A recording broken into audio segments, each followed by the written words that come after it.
നമസ്കാരം. ആണ് ഫ്യൂച്ചർ. വാഹനങ്ങളാണ് ഇനി ഫ്യൂച്ചറിൽ വരാൻ പോകുന്നത്. ഈ ഒരു പല്ലവി ഒരുപാട് കാലമായിട്ട് നമ്മൾ കേട്ടുകൊണ്ടിരിക്കുന്നുണ്ട്. നമ്മളൊരു കാറ് വാങ്ങിക്കാനുള്ളൊരു പ്ലാൻ ചെയ്യുമ്പോൾ തന്നെ നമ്മൾ മൊത്തത്തിൽ കൺഫ്യൂഷനാണ്. നല്ല ഡീസൽ കാറുകളുണ്ട്, പക്ഷേ വാങ്ങണമോ? അത് കാലക്രമേണ അതിന് ഫിറ്റ്നസ് കിട്ടാതെ വരുമോ? അല്ലെങ്കിൽ PUC സർട്ടിഫിക്കറ്റ് കിട്ടാതെ വരുമോ? അതല്ല, പെട്രോൾ കാറിലേക്ക് പോകുകയാണെന്നുണ്ടെങ്കിൽ ഇനി പെട്രോളിന് വില കൂടുമോ? CNG കാറുകളാണെന്നുണ്ടെങ്കിൽ താരതമ്യേന പവർ കുറഞ്ഞ കാറുകളാണ് പെട്രോൾ കാറുകളെ അപേക്ഷിച്ച്. CNGക്കും ഇപ്പോൾ ഏകദേശം പെട്രോളിനോട് അടുത്ത് തന്നെയാണ് വില. പെട്രോളിന് 105 രൂപയാണെന്നുണ്ടെങ്കിൽ CNGക്ക് ഓൾമോസ്റ്റ് 90 രൂപയായിട്ടുണ്ട്. അപ്പോൾ അങ്ങനെയൊക്കെ വെച്ച് നോക്കുമ്പോഴത്തേക്കും മൊത്തത്തിൽ കൺഫ്യൂഷനാണ്. ഇലക്ട്രിക് കാറിലേക്ക് പോകണമോ? എന്നാൽ നല്ല ഒരു ഇലക്ട്രിക് കാർ നിലവിലുണ്ടോ എന്ന് ചോദിച്ചാൽ ഒരുപാട് നല്ല കാറുകളുണ്ട്. എത്തിപ്പെടാൻ കഴിയുന്നതിന് മുകളിലുള്ള ഒരു പ്രൈസാണ്, വിലയാണ് ഇത്തരം വാഹനങ്ങൾക്ക്. എന്താണ് ആക്ച്വലി കാറുകളുടെ ഒരു ഹൈപ്പ്, അല്ലെങ്കിൽ കാറുകളാണ് ഫ്യൂച്ചർ എന്ന് പറഞ്ഞിട്ട് ഇപ്പോൾ നിലവിലെ നിജസ്ഥിതി എന്താണ് എന്നുള്ളതാണ് ഈ ഒരു വീഡിയോയിലൂടെ നമ്മൾ ഡിസ്കസ് ചെയ്യാൻ പോകുന്നത്. എൻജിൻ ബേയുടെ മറ്റൊരു വ്ളോഗിലേക്ക് ഏവർക്കും ഹാർദമായ സ്വാഗതം. നമ്മുടെ വ്ളോഗും നമ്മുടെ ഇത്തരത്തിലുള്ള കോണ്ടന്റുകളൊക്കെ നിങ്ങൾക്ക് ഉപകാരപ്രദമാകുന്നുണ്ടെങ്കിൽ തീർച്ചയായിട്ടും നമ്മുടെ ചാനലിനൊന്ന് സപ്പോർട്ട് ചെയ്യുക. ചാനലിനൊന്ന് വിലയിരുത്തിയതിന് ശേഷം നിങ്ങളുടെ അഭിപ്രായങ്ങൾ തീർച്ചയായിട്ടും കമൻറ്റ് ചെയ്യുക. നമ്മുടെ വീഡിയോസൊക്കെ മാക്സിമം ലൈക്ക് ചെയ്യുക, ഷെയർ ചെയ്യുക. പാസഞ്ചർ കാർ വിഭാഗത്തിൽ കാറുകളിൽ നമ്മൾ നോക്കുകയാണെന്നുണ്ടെങ്കിൽ 2024-25 സാമ്പത്തിക വർഷത്തിൽ ഏകദേശം 43 ലക്ഷം വാഹനങ്ങൾ ടോട്ടൽ വിറ്റിട്ടുണ്ട്. അതിനകത്ത് കാറുകളുണ്ട്, ഡീസൽ കാറുകളുണ്ട്, പെട്രോളുണ്ട്, ഹൈബ്രിഡ് ഉണ്ട്. മൊത്തത്തിൽ നമ്മൾ നോക്കുമ്പോഴത്തേക്കും 2024-25 കാലഘട്ടത്തിൽ 43,20,606 കാറുകൾ വിറ്റിട്ടുണ്ട്. എന്നാൽ ഇതിനകത്ത് എത്ര കാർ എന്ന് ചോദിച്ചാൽ അപ്രോക്സിമേറ്റ്ലി 1,15,000 കാറ് മാത്രമാണ്. അതായത് കൃത്യമായിട്ട് പറയുകയാണെന്നുണ്ടെങ്കിൽ 1,15,716 യൂണിറ്റുകൾ അത് ഇലക്ട്രിക് കാറുകളാണ് വിറ്റഴിഞ്ഞിട്ടുള്ളത്. എന്നാൽ മുമ്പത്തെ ഒരു സാമ്പത്തിക വർഷത്തിലെ ഒരു കണക്ക് നോക്കുകയാണെന്നുണ്ടെങ്കിൽ 2023-24 സാമ്പത്തിക വർഷത്തെ കണക്കും ഇപ്പോഴത്തെ, അതായത് 2024-25 സാമ്പത്തിക വർഷത്തെ കണക്കും നമ്മൾ നോക്കുമ്പോഴത്തേക്കും കാറുകളുടെ വിൽപ്പനയിൽ വർധനവുണ്ടായിട്ടുണ്ട്. ഏകദേശം ഒരു 3% ഒരു വർധനവുണ്ടായിട്ടുണ്ട്. അപ്പോൾ നമ്മൾ മൊത്തത്തിൽ 2024-25 സാമ്പത്തിക വർഷത്തിൽ 43 ലക്ഷം കാറുകൾ വിറ്റിട്ടുണ്ടെങ്കിൽ അതിൽ ഇലക്ട്രിക് കാറുകൾ എന്ന് പറയുന്നത് 1,15,000 അങ്ങനെ വരുമ്പോഴത്തേക്കും ടോട്ടൽ വിറ്റ എണ്ണത്തിൻ്റെ 3% മാത്രമാണ് ഇലക്ട്രിക് കാറുകൾ വിറ്റ എണ്ണം എന്ന് പറയുന്നത്. അങ്ങനെ നോക്കുമ്പോഴത്തേക്കും പ്രതീക്ഷയ്ക്കൊക്കെ ഒരുപാട് താഴെയാണ് ഈ ഒരു പ്രോഗ്രസ് എന്ന് പറയുന്നത്. അതിലേറ്റവും പ്രധാനമായിട്ട് നമ്മളൊന്ന് ക്രോസ് ആയിട്ട് നമ്മളൊന്ന് അനലൈസ് ചെയ്ത് നോക്കുകയാണെന്നുണ്ടെങ്കിൽ ഇലക്ട്രിക് കാറിന് 5% GSTയും സെസ്സുമാണ് നിലവിലുള്ളത്. എന്നാൽ പെട്രോൾ കാർ നമ്മൾ നോക്കുകയാണെന്നുണ്ടെങ്കിൽ, പെട്രോളും CNGയും നമ്മൾ നോക്കുകയാണെന്നുണ്ടെങ്കിൽ 29% മുതൽ 50% വരെയാണ് GSTയും സെസ്സും നിലവിലുള്ളത്.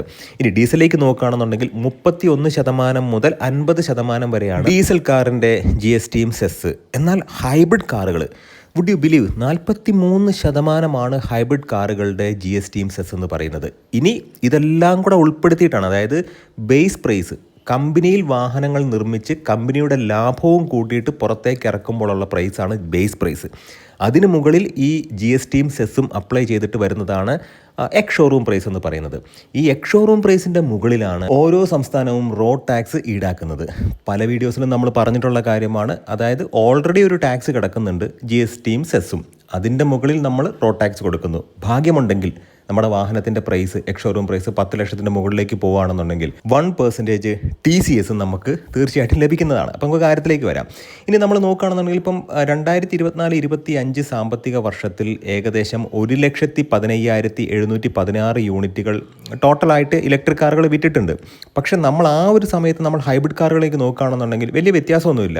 1,04,800 വാഹനങ്ങൾ 2024-25 സാമ്പത്തിക വർഷത്തിൽ വിറ്റിട്ടുണ്ട്. പക്ഷേ ഞെട്ടിക്കുന്ന ഒരു കാര്യം എന്ന് പറയുന്നത് ഡീസൽ കാറുകൾ. ഡീസലിൻ്റെ പ്രചാരം ഇപ്പോൾ ഡൽഹി NCR ഒക്കെ മാറ്റി നിർത്തി കഴിഞ്ഞാൽ ഡീസലിനെ ഇഷ്ടപ്പെടുന്ന ആളുകൾ ഇപ്പോഴുമുണ്ട്.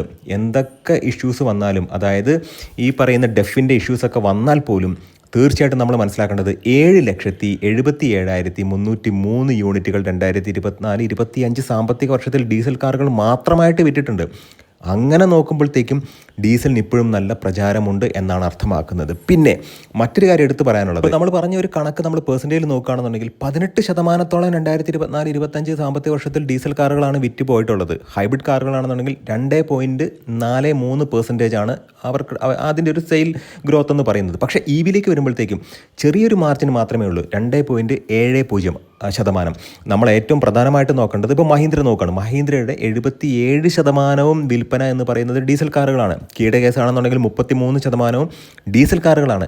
ടൊയോട്ടയുടെ 25% ഡീസൽ കാറുകളാണ്. ഇനിയിപ്പോൾ ഹ്യുണ്ടായി നോക്കുകയാണെന്നുണ്ടെങ്കിൽ 18% ഡീസൽ കാറുകളാണ്. മാരുതിയുടെ കേസ് എന്ന് പറയുന്നത് മാരുതിക്ക് 2020 മുതൽ ഡീസൽ കാറുകളില്ല. ഉണ്ടെങ്കിൽ തീർച്ചയായിട്ടും ഡീസൽ കാറുകൾ ആളുകൾ പ്രിഫർ ചെയ്തേനെ. i20, സ്വിഫ്റ്റ് ഇങ്ങനെയുള്ള വാഹനങ്ങളിൽ നിന്ന്, അതായത് ഏറ്റവും പ്രധാനമായിട്ടും പ്രീമിയം ഹാച്ച് ബാക്ക് വാഹനങ്ങളിൽ നിന്നും ഡീസൽ അകന്നു. ഇപ്പോഴും ഡീസൽ വാഹനങ്ങൾ ഉണ്ടെങ്കിൽ ആ ഒരു കാറ്റഗറിയിൽ എക്സ്പെഷ്യലി 1.3 DDIs എഞ്ചിനൊക്കെ ഇപ്പോൾ BS6 എമിഷൻ നോംസ് മീറ്റ് ചെയ്ത് മാരുതി ഉണ്ടായിരുന്നെങ്കിൽ തീർച്ചയായിട്ടും നല്ല രീതിക്ക് അത് സെയിലായി പോയേനെ. ഇപ്പോൾ ജീപ്പിൻ്റെയൊക്കെ കേസ് നോക്കുകയാണെന്നുണ്ടെങ്കിൽ 100% ജീപ്പിൻ്റെ വാഹനങ്ങൾ ഡീസൽ തന്നെയാണ് വിറ്റുകൊണ്ടിരിക്കുന്നത്. പ്രധാനമായിട്ടും നമ്മൾ മനസ്സിലാക്കേണ്ട ഒരു കാര്യം, പോസ്റ്റ് കോവിഡിന് ശേഷം ഒരുപാട് ഇന്നോവേറ്റീവായിട്ടുള്ള വാഹനങ്ങൾ ഇറക്കി. അതിലേറ്റവും പ്രധാനമായിട്ടും ഇലക്ട്രിക് കാറുകളാണ് വന്നത്. പക്ഷേ ഇലക്ട്രിക് കാറുകളിലേക്ക് ആളുകൾ പോകാതിരിക്കാനുള്ളൊരു കാരണമെന്ന് പറയുന്നത് ഒന്നാമത് ബഡ്ജറ്റാണ്. ആളുകൾക്ക് അഫോർഡ് ചെയ്യത്തക്ക രീതിയിലുള്ള ഒരു ബഡ്ജറ്റിൽ ഇലക്ട്രിക് കാറുകൾ ഇറങ്ങിയിട്ടില്ല. ഇപ്പോൾ നമ്മൾ CNG നോക്കുകയാണ്. CNG കാറുകളൊക്കെ ആളുകൾ എടുക്കുന്നത് പ്രധാനമായിട്ടും ഡൽഹി NCRലൊക്കെ ഓടിക്കാനോ അത് മാത്രമല്ല ടാക്സി പർപ്പസിനൊക്കെ വേണ്ടിയിട്ടാണ്. ഒരുപാട് പവർ ലാഗ് ഒക്കെ ഈ ഒരു വാഹനത്തിനുണ്ട്, അല്ലെങ്കിൽ CNG കാറുകൾക്കുണ്ട്. പക്ഷേ ഒരു ഇലക്ട്രിക് കാറിലേക്ക് നമ്മൾ നോക്കുമ്പോഴത്തേക്കും എങ്ങനെ നോക്കിയാലും ഒരു 15 ലക്ഷം രൂപ വരും. അത്യാവശ്യം റേഞ്ച് ഉള്ളൊരു കാർ. ഇലക്ട്രിക് കാർ നമ്മൾ സെലക്ട് ചെയ്യുമ്പോൾ റേഞ്ച് എന്ന് പറയുന്നത് വളരെ വളരെ ഇമ്പോർട്ടൻ്റ് ആണ്. റേഞ്ച് കുറഞ്ഞൊരു ഇലക്ട്രിക് കാർ എടുത്താൽ കാര്യമായിട്ട് നമുക്കത് ഉപയോഗത്തിൽ വരും എന്ന് തോന്നുന്നില്ല. ഒരു പ്രത്യേക പർപ്പസിന് വേണമെങ്കിൽ ഉപയോഗിക്കാം. A എന്ന പോയിന്റിൽ നിന്നും Bയിലേക്ക് പോകാം, Bയിൽ നിന്നും തിരിച്ച് Aയിലേക്ക് വരാം. അല്ലാതെ നമുക്ക് മറ്റൊരു പർപ്പസിന് അത് ഉപയോഗിക്കാൻ കഴിയുമെന്ന് ചോദിച്ചാൽ വലിയൊരു ക്വസ്റ്റ്യൻ മാർക്കാണ്. പക്ഷേ അത്യാവശ്യം റേഞ്ചുള്ള ഒരു കാർ ലഭിക്കണം എന്നുണ്ടെങ്കിൽ ലക്ഷങ്ങൾ കയ്യിൽ നിന്ന് എടുത്ത് കൊടുക്കണം. അത് മാത്രമല്ല, ഈ കാർ വാങ്ങിച്ച് വീട്ടിൽ വരുമ്പോഴാണ് നിങ്ങളുടെ സിംഗിൾ ഫേസ് ഇലക്ട്രിക് ലൈനിൽ നിന്നും അല്ലെങ്കിൽ സിംഗിൾ ഫേസ് കണക്ഷനിൽ നിന്നും നിങ്ങൾക്കത് ഉപയോഗിക്കാൻ കഴിയില്ല എന്ന സത്യം നിങ്ങൾ മനസ്സിലാക്കുന്നതും. നിങ്ങൾ KCBയിൽ പോയിട്ട് അതൊരു 3 ഫേസിലേക്കുള്ള ഒരു ആപ്ലിക്കേഷൻ കൊടുക്കുന്നു, അതിൻ്റെ ചിലവ് വേറെ. അത് മാത്രമല്ല, ഫാസ്റ്റായിട്ട് ചാർജ് ചെയ്യണം എന്നുണ്ടെങ്കിൽ ഇപ്പോൾ നിങ്ങൾ എടുക്കുന്ന സമയത്ത് സ്ലോ ചാർജ് മതി, കുഴപ്പമൊന്നുമില്ല എന്ന് നിങ്ങൾ പറയും. പക്ഷേ സ്ലോ ചാർജിലൂടെ ഒരുപാട് സമയമെടുക്കും ഈ ഒരു വാഹനം ചാർജ് ചെയ്യാനായിട്ട്. പിന്നീട് നിങ്ങൾ ഫാസ്റ്റ് ചാർജ് ഇൻസ്റ്റാൾ ചെയ്യാനായിട്ട് അതിന് സെപ്പറേറ്റ് പൈസ കൊടുക്കേണ്ടി വരും. പിന്നീട് നിങ്ങൾ ആലോചിക്കും കറണ്ട് ബില്ല് കൂടുന്നു, അതുകൊണ്ട് തന്നെ ഒരു സോളാർ ഇൻസ്റ്റാൾ ചെയ്യുക. അപ്പോൾ സോളാറിലേക്ക് പോകും, അതിനെല്ലാം എക്സ്ട്രാ പൈസ വന്നുകൊണ്ടിരിക്കും. നമ്മൾ മനസ്സിലാക്കേണ്ടത്, ചിലവ് കുറയ്ക്കാനായിട്ട് ഇലക്ട്രിക് കാർ എടുത്തിട്ട് അതിനെ പരിപാലിക്കാൻ വേണ്ടിയിട്ട് നിങ്ങൾ സൈഡിലൂടെ പാരലലായിട്ട് ഒരുപാട് ചിലവ് ചെയ്യേണ്ടി വരും. അതാണ് യഥാർത്ഥത്തിൽ സംഭവിക്കുന്നത്. എന്നാൽ ഒരു പരിധി കൂടുതൽ ഓട്ടം ഇല്ല എന്നുണ്ടെങ്കിൽ ഈ ഇലക്ട്രിക് കാറുകൾ യഥാർത്ഥത്തിൽ നഷ്ടം തന്നെയാണ്. അത് മാത്രമല്ല, സോഫ്റ്റ്വെയർ സംബന്ധമായിട്ടുള്ള ഒരുപാട് ഇഷ്യൂസും ഇലക്ട്രിക് കാറുകൾക്ക് വരും തീർച്ചയാണ്. ഏറ്റവും പ്രധാനമായിട്ടും ഇതിനെ പരിപാലിച്ച് മുമ്പോട്ട് കൊണ്ടുപോയാൽ പോലും ഒരു ഘട്ടം കഴിയുമ്പോഴത്തേക്കും ഈ ബാറ്ററിയുടെ എഫിഷ്യൻസി അങ്ങ് കുറയുമ്പോഴത്തേക്കും നമുക്ക് ആദ്യം കിട്ടിയ റേഞ്ച് ഒന്നും പിന്നീട് അങ്ങോട്ട് കിട്ടാതെ വരും. അങ്ങനെ വരുമ്പോഴത്തേക്കും പിന്നീട് ഏറ്റവും പ്രധാനമായിട്ടും നമ്മൾ മനസ്സിലാക്കേണ്ടത്, ഈ ഒരു വാഹനത്തിൻ്റെ പ്രധാനമായിട്ട് ഇതിൻ്റെ ഒരു കോസ്റ്റ് എന്ന് പറയുന്നത് ബാറ്ററിയുടെ കോസ്റ്റ് തന്നെയാണ്. അത് മാത്രമല്ല, ചാർജിങ് സംബന്ധമായിട്ടുള്ള ഇഷ്യൂസൊക്കെ ഒരുപാട് റിപ്പോർട്ട് ചെയ്യുന്നുണ്ട്. എന്തൊക്കെയായാലും നമ്മൾ വിചാരിക്കുന്ന റേഞ്ച് എന്നും കിട്ടണം എന്നൊന്നില്ല.